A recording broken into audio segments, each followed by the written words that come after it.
My name is Ella Banerjee. I'm 23 years old. Today is May 18th, 2017. We are in San Francisco, California, and I just had the pleasure of meeting my conversation partner today. My name is LaRon Barton. I'm 38 years old. Today's date is May 18, 2017. I'm in the lovely San Francisco, California, and I've just met my partner, but I feel like I've been knowing her for like ever. Yeah. So, what was the first piece of writing you remember having completed that you felt really proud of? Man, that's a really good question. The first piece of I've completed a lot of stuff throughout the years, but I think the first piece of writing I felt like really solid about was probably my first book, Straight Dope, 360-degree look into American drug culture. And it was just completing that. It just felt like, it really capped off a really interesting time for me. I had just came back from backpacking throughout Central America. This was back in 2012. Totally dating myself here. And the next year when I put it out, I felt like a real writer, like a real artist. Hmm. So like I can point to something and say, that's mine. I did it. That was a goal of mine. I had written screenplays before, but nothing was really solid like the first book. So Hmm.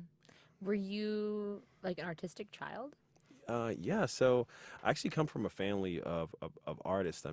My mother was a very gifted artist as far as being an illustrator, and she also wrote. My grandfather is an excellent painter.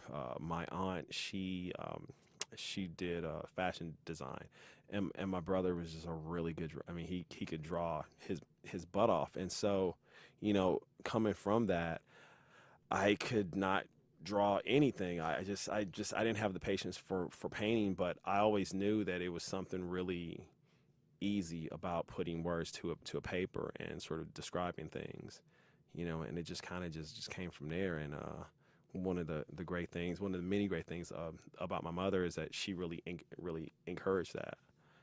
She really just kind of pushed me to keep exploring that talent. Hmm. What was it for your first book? I don't know. What was it that sort of made you know that this was going to be like your writing project? Like this is what was calling to you. Right. Well, one of my favorite writers is a guy by the name of Studs Terkel. Rest in peace, him. It was his He, birthday recently. yeah, he's an amazing influence, and so I always loved how he picked a topic and how he just listened to people. Like he would just ask questions. He would just let just people riff, and I just felt that Studs to me was the greatest journalist I'd ever read in my life. Yeah, just the fact that he wasn't so much of a writer as he was an editor. But at the same time, like when you read his interviews, he was just talk and just talk and talk and talk, and he was just wonderful. And please let me know if I use the word incorrectly, raconteur. And so but his books, he would just pick a topic. And so what I wanted to do was I wanted to somehow emulate that, but at the same time, like add my own spin to it because at my basic level, I'm a poet. So, I just added, poetry in it, and it ended up being a book that was sort of a documentary on paper. Hmm. That's how I can describe Straight Dope. When you were traveling, what became the basis for the book? Did you have in mind that you might want to write about it afterwards, or was it a surprise? Like, how did that go down? So what had happened was when 2012, I think it was like January 1st, like my girlfriend broke up with me. Thank you, Carrie. And it's like a couple days before that, I lost my job, so I had no money and I had no girlfriend. So what I had to do was I just thought about my life, and I'm like, okay, so what are some things that you want to do? Like, what makes LaRon Barton ultimately happy? And so I said, okay, well, writing and traveling, because like writing is like my favorite thing to do in the entire world. So I just gathered up all of these interviews, and it was and I started writing it before before I left, and I started writing it during the trip. And it was I always knew like that I this was going to be my first book. And yeah, I just I was always working on it though. Mm-hmm. Even when just I was like lugging a 40-pound pack through the Amazon, which you should never don't. If you're gonna backpack, don't pack a lot because you really don't need a lot of crap. But yeah, you live and learn. So.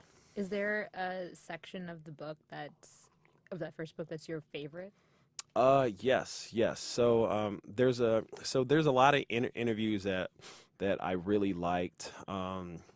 There was an interview, the sort of like the first part of the book. There is an interview that I spoke with this couple. They were clean for for like several months, but like not a year. They were still, I don't want to say teetering, but they could still kind of feel the pull of the streets. And I never had the woman. She gave me this story that was just so raw and just so truthful, and just I never had somebody talk to me in such a brutally honest way. And I mean, just how she talked about, growing up as a biracial child, in, a world of influence, and how she kept just getting away with a lot of stuff. Money could buy freedom. Money could buy treatment centers, and how when she hit rock bottom, she's like, wow, okay, so I don't have this safety net. And just her relationship with heroin. And it was, and I'll never forget this. Like like we're talking, and she said, well, I have hep C. And I said, I'm really sorry about that. Like, do you ever think about death? And she says, I don't have time to concern myself with something like that. I'm gonna die one day, but this is my life. And I was just like, wow, like So I mean, I'll never forget that.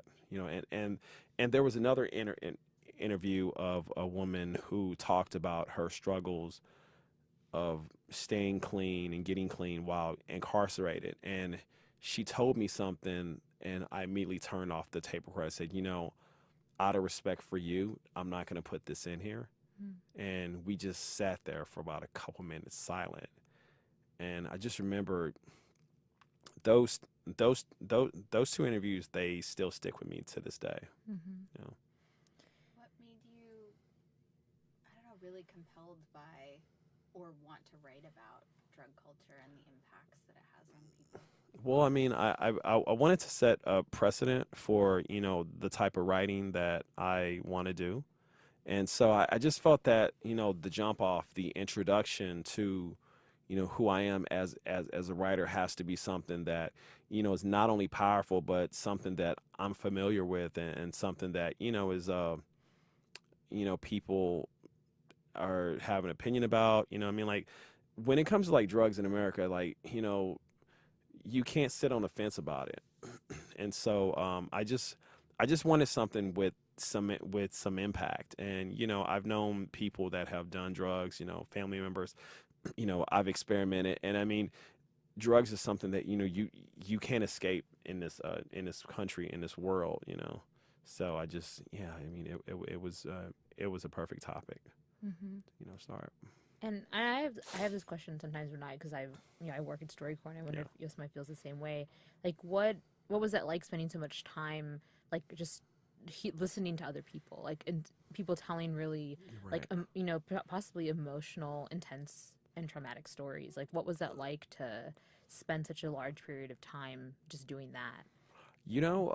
There with the first book, it was really emotionally draining. Like some days I would come home and I would just sit in the dark, because and you two ladies know. I mean, there are times that where people tell you stories that it's just so emotionally impacting, and you have to just download that. I mean, like you don't want it. Like if you don't somehow shed that skin or so, it'll kind of stick with you. And it's like it's maybe like an empath, or if it's just, I mean, you can see it, but it's like hearing it, and hearing the people's emotions behind it. I mean, it's like some days it was rough. I mean, just like, I was telling you about like the one story where I had to turn out the tape recorder. I said, man, I need to get around some love here. I need to get free of this. So I mean, it was some of the stories was tough, and that's why I wanted to do something radically different with the second book, which is All We Really Need Is Love, which I love hearing about love stories because it's something light, Mm-hmm. it's not as like, okay, so, we're talking about like your third OD versus like, oh well, my boyfriend cheated on me. Okay, he's kind of a bastard, but like, it's just it's a different feel. Mm-hmm. And how did you do like the research and the collection for the second book? Again, like people love to talk about love. I love to talk about love. So what I did was I put ads on Craigslist. Hey, I'm writing a book about love. Want to talk to these people? I'll pay you 10, 20, $20 to listen to you.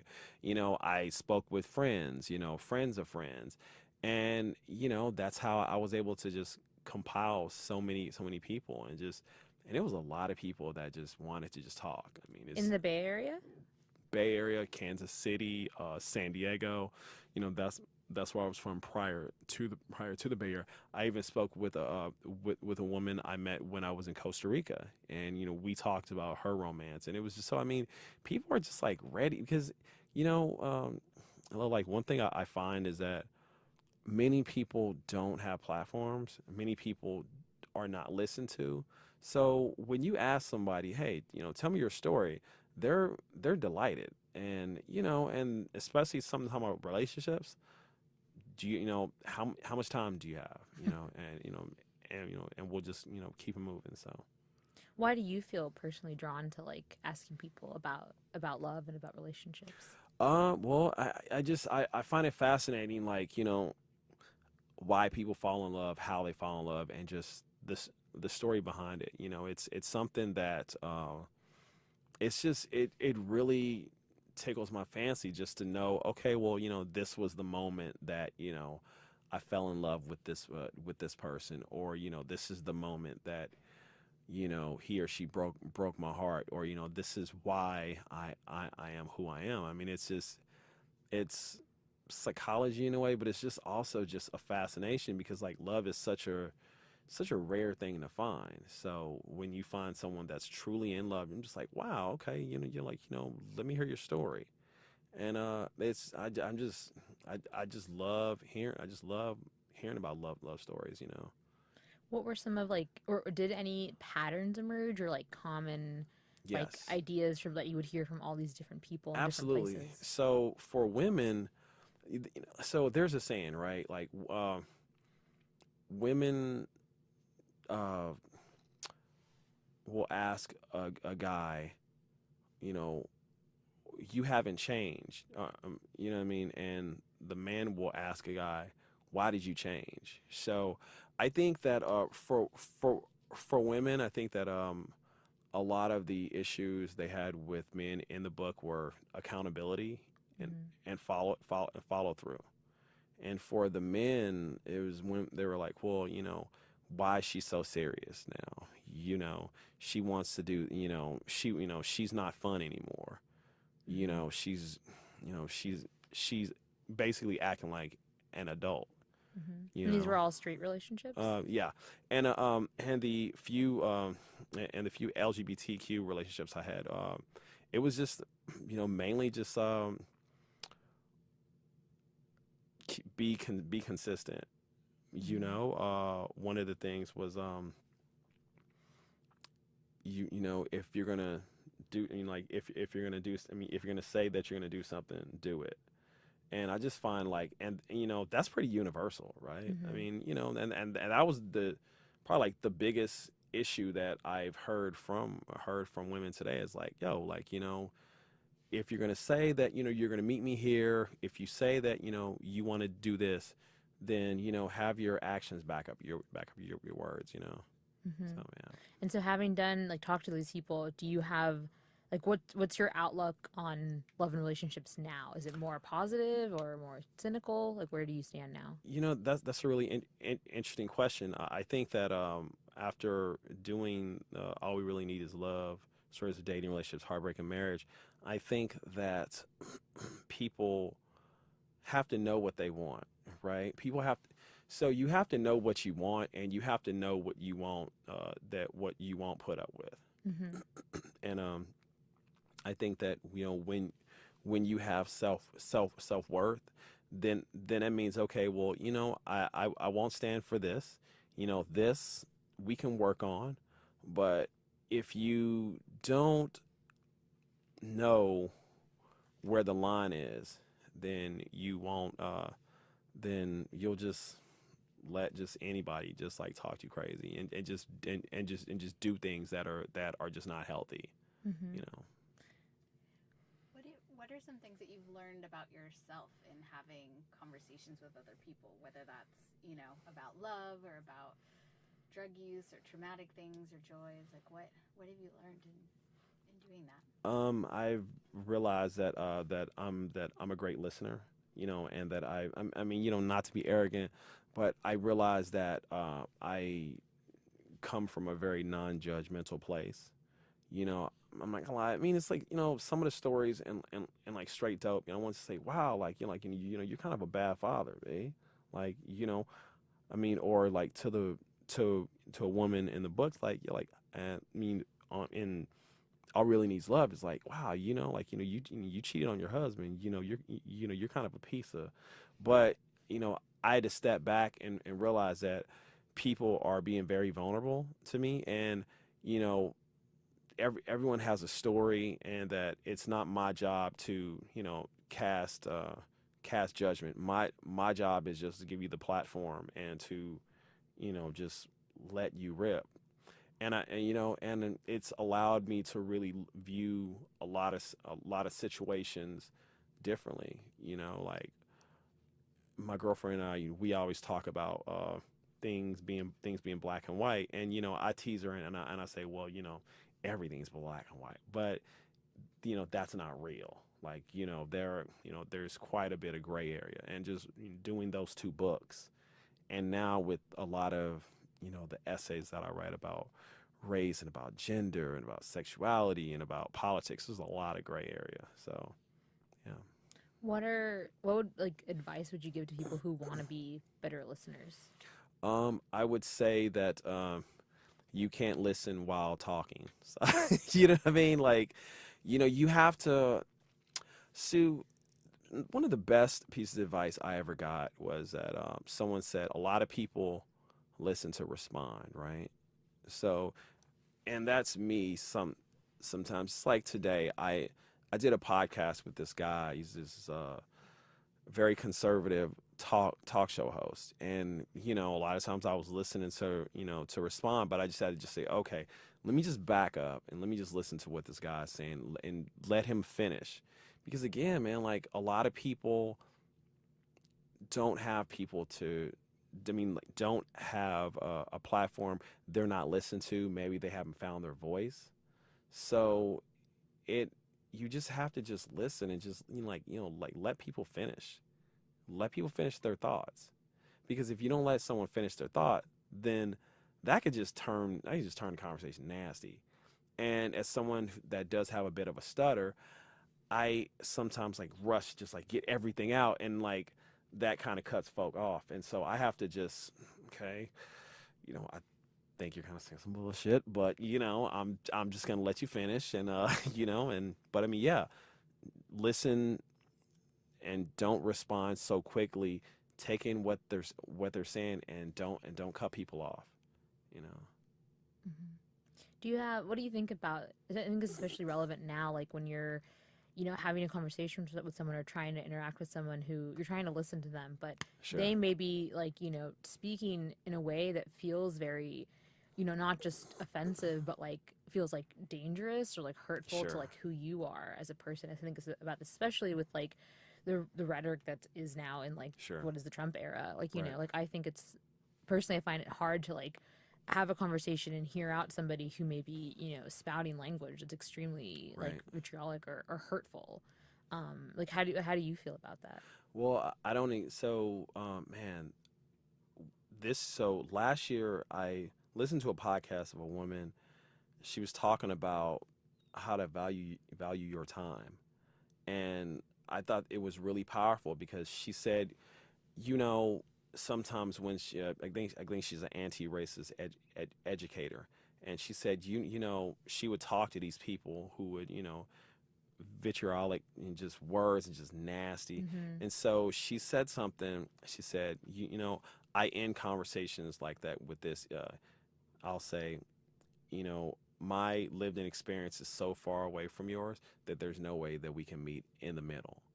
And you can either say that or just not even engage. Like, I don't engage in racial discussions with many white people. I don't engage in racial discussions with people who are pro Trump because A, it's a waste of time. We don't have a lot of time. I mean, just being just brutally honest, I had a friend who died 2 weeks ago. That just put a lot of things into perspective. And two, it's not my job, Mm-hmm. to Mm-hmm. try to teach you. And three, you're just looking for just somebody to just dump on, going back to, I just don't have time. So, you know, um, a lot of times when I write things that, could be leaning more towards the left, that's talking about police terrorism and et cetera, I get the comments, I've been called a nigger a lot. I've just lots of, just homophobic language, just like women. I just a friend of mine just said, don't read the comments, and I'm a glutton for punishment, so I still read them, but just try not to engage. To quote Neely Fuller, minimize contact, minimize conflict. Mm-hmm. So Yeah, and I think I feel the same in a lot of ways, and but I wonder like then how do we reach people whose minds like right, actually need to be changed, like as you put it, whose like lived experiences are so different, like how do you actually bridge that without like sacrificing yourself or right. like really like hurting yourself or hurting other people who you care about. And I don't know if there's an answer to that.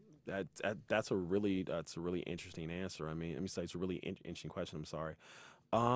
So as a black non-white person who is in the movement, I believe that we all have different ways of going about things. We all have different positions. Mine. I'm a writer. I just feel like that for me. There's so many people that are of color that don't understand racism, that don't understand just how vile sexism is and how it's just internalized. Like I don't have time to teach people or to be like, hey, well, if you read this, if you get this checklist. I mean, I don't have time. Like, there are allies that do that. There are black, Latino, Asian, LGBTQ people that do that, and I don't knock them for that. That's the way that they communicate. But just me, I don't do that. So I mean, it sounds very close-minded, but there's a lot of sick people that look Mm-hmm. like us that just don't understand, and so I would rather tend to them Mm-hmm. and just the people, you know, point them to Google, Mm-hmm. point them to library. I mean, there's a phrase that I've learned in the past couple of years being here and being involved with activism is like, do the work. I can't come to a woman and ask her, well, teach me about sexism. Come on now. Why am I being sexist? I can't go to a trans person and say, how do I treat y'all better? Like, you know what I mean? Like, it's like, I have to do the work because they and we're just trying to survive out here. Mm-hmm. So, Yeah. Yeah, I think it's interesting how like there's so many things that are just so institutionalized that are so very much part of the system that right, like Yosma and I were having a conversation recently where we were waiting for Bart and we were trying to imagine what would the world be like if colonization hadn't happened. Wow. Like we were just like that like single thing, and we seriously like couldn't even imagine it. Like after we were kept Me trying to either. think, we kept thinking like Yo was saying like, oh, like you imagine like you could drink in every river like in the United States because it would What? probably be clean. Like Right? imagine that, and then we kept trying to get at it, but after a while like we were sort of like, we can't conceptualize this. That's how radical it is, Yeah. and how that's how ingrained this is like these different forms of oppression, because you can't even imagine living without them. So it's really hard to Right. dismantle it, even if you are like a person of color, like even if you are also being oppressed. Like it's hard Right. to understand that. So I think Absolutely. yeah, I think it's so difficult to No, unlearn these things. and like someone like we were talking me and my really good friend Arwen, she's a queer black woman, married to a queer white woman, and we were just talking, and and she was like, can you imagine what women would be without sexism? And I said, no. I say, wow, I can't imagine. I mean, just think about that. Like, I mean, there's like, I mean, not the proverbial like glass ceiling, but just Hmm. there's a way that women have to move. I mean, like, there wouldn't be, I mean, I'm imagining like if there was no sexism, there probably wouldn't be the ditzy blonde, right? Hmm. There probably wouldn't be women apologizing. You know what I mean? Like, when I'll have a conversation with a woman, and we're talking, and she's in a group, she's going on and on, and she's like, oh, excuse me, I'm sorry, I'm kind of mumbling, and I'm like, no, like, you're talking. I mean, there wouldn't be I mean, just, and this is just coming from a man, like, there wouldn't be like maybe like no like easy bake oven, like, you know what I'm saying, like, as so I mean, and as a black man, like, if imagine like if there was no racism, white supremacy, like, I don't even, I as you said, I couldn't even conceptualize that, because Hmm. my life has just always been, regimented by that. So to have those shackles, I mean, that'd just be like, wow, like I can really do anything. Like, you know what I mean? Like I can, I can, well, I can have like my 13-year-old cousin wave a toy gun and not be shot. I mean, Hmm. what? Okay. Like, so I just couldn't imagine it. Which is why I think like being a writer is so interesting and important like right now, because Absolutely. in a way like writing through both fiction, like and like the use of nonfiction can show like how can really point this out, like I think in fiction by showing like alternate Right. realities or like alternate stories, and in nonfiction like also like the stories like you do, like really highlighting stories that do exist but aren't heard. I think Right. that's why being a writer is such an interesting role right now, because you can potentially like change people's minds or Absolutely. show how things could be. Yeah. What's the next project you're working on? So I'm actually gonna be working on two different projects, two different books, one fiction and one nonfiction. I'm finally gonna like get over my fear and work on my first piece of fiction. Hmm. I'm really excited about it. It's gonna be based on my travels, backpacking, and I'm gonna dedicate this to my friend An, who passed 2 weeks ago to a airplane crash. Oh, really You know what I sorry to mean? hear that. Thank you. Just really, I mean, I'm still trying to come to grips with, like, how and why, and just, and my next piece, and my next nonfiction stud circle a la style book is gonna be on guns. So yeah, Mm. I'm really excited about that, because um, have you guys ever heard of a book called Among the Thugs? Mm-mm. So it's this book by Bill Buford, and what he did was he hung out with football hooligans overseas, and instead of me, you know, doing like the doing like the interview questions, I'm gonna try to immerse myself into gun culture.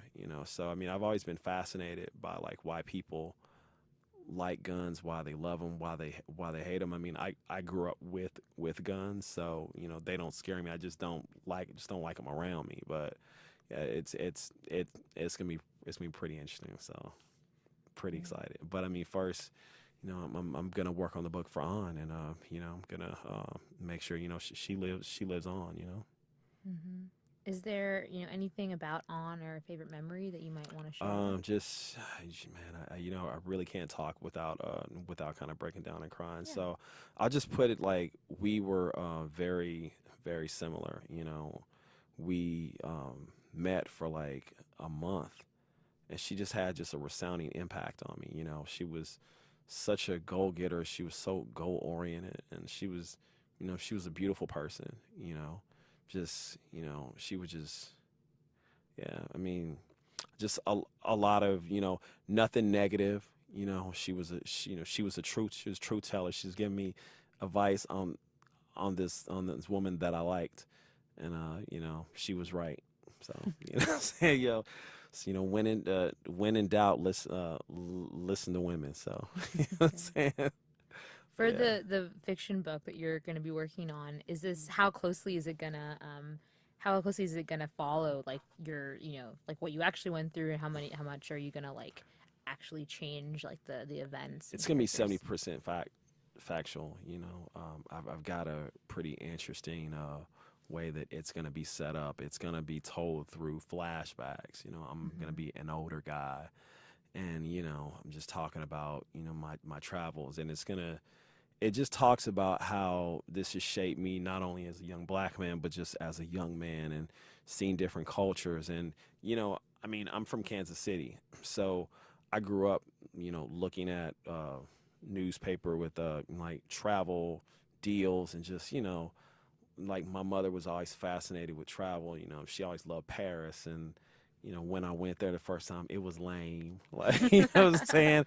And then like the second, but then I met one of the great loves of my life, and lo and behold, Paris is one of the greatest cities ever. So funny how that happens. And it's just really gonna talk about just how travel is such a important part for anyone's lives. So I think people are really gonna like it. What do you think is the biggest thing you learned about yourself through traveling? That I was a lot tougher than what I thought, and that I can survive with very very very little.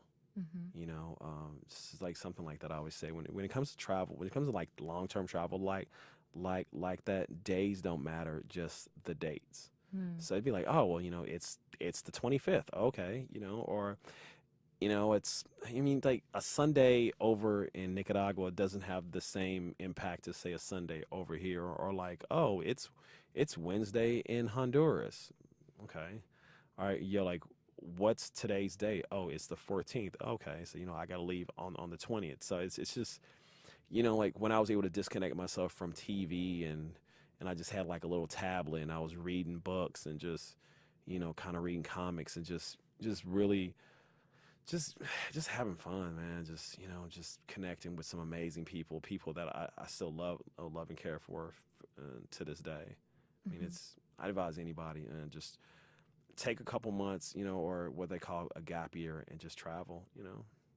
Mm-hmm. And where was your favorite place that you visited? Um, so from that trip, or just overall period, Overall, yeah. Barcelona.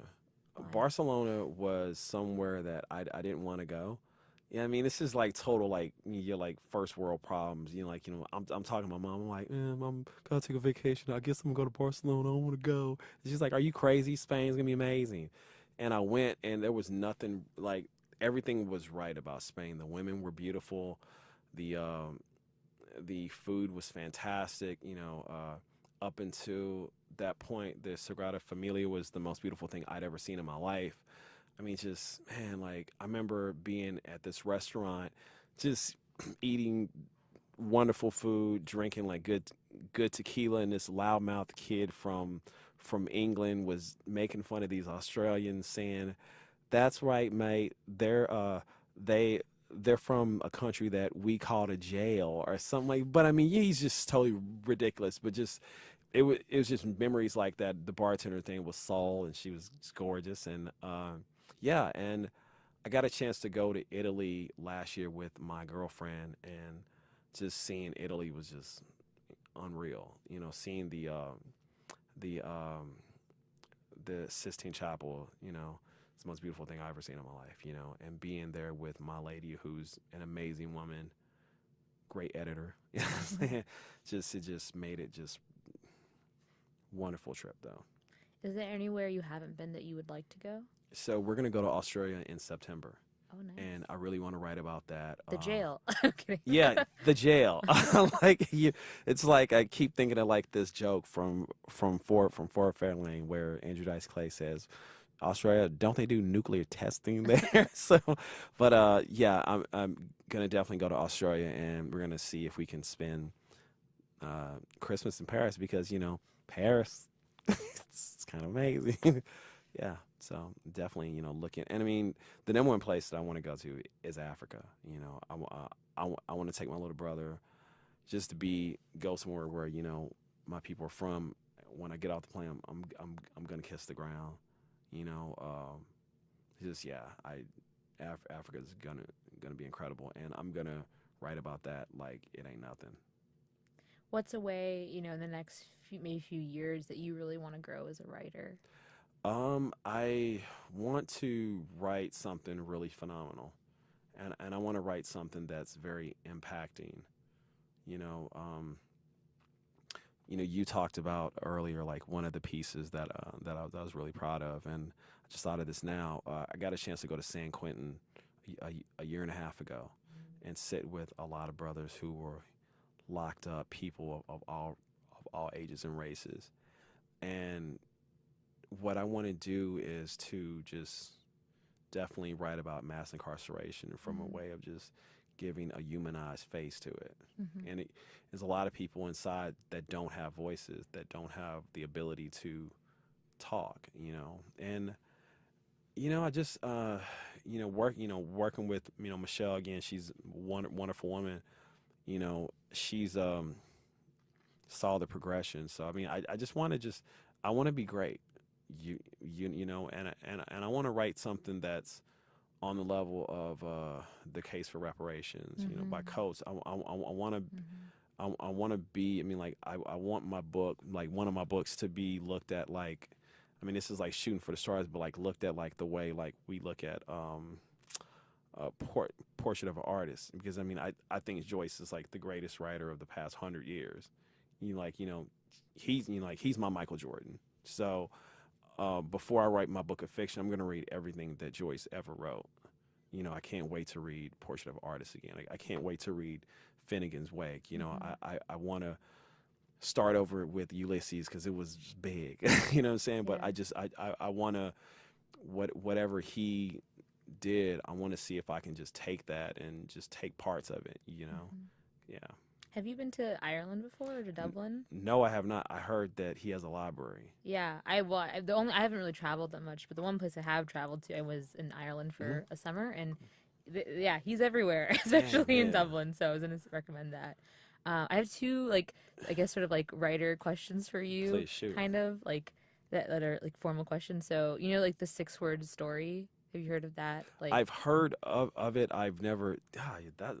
That is such a challenge, right? yeah, well, I was gonna ask, so it's like you tell a story, a complete story in 6 words. I think it was Hemingway who the rumors Hemingway someone asked him to write a story in 6 words, and he wrote, "For sale, baby shoes never worn," and he apparently said that was the best story he ever wrote. So I was gonna ask you, can you give Was your autobiography was in he six? drunk? Probably. Can you give Um, your autobiography in 6 words? um, young man from KC. Um, um, um, told it. It's that that's 7. Man from KC. Casey's one word. Go ahead. Man from KC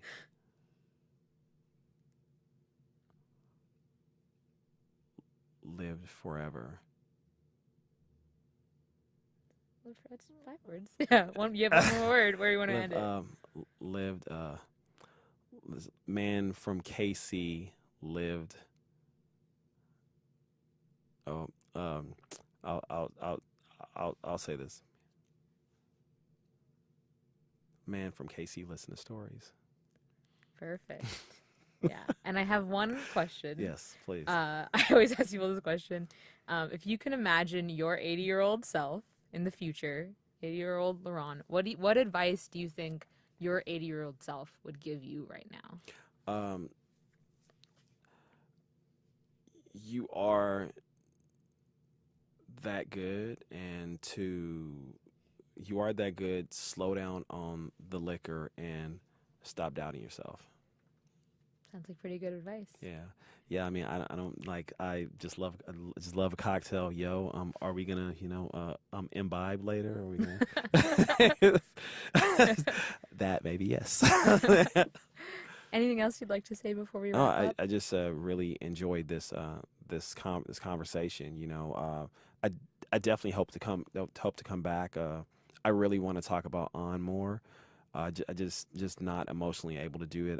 I want to talk about how important my lady is, and how important my mother Giselle is, and just thank you. You guys ladies are awesome. Like this is it was a little claustrophobic, but but no, and it's one wonderful time. I just highly recommend this to everybody.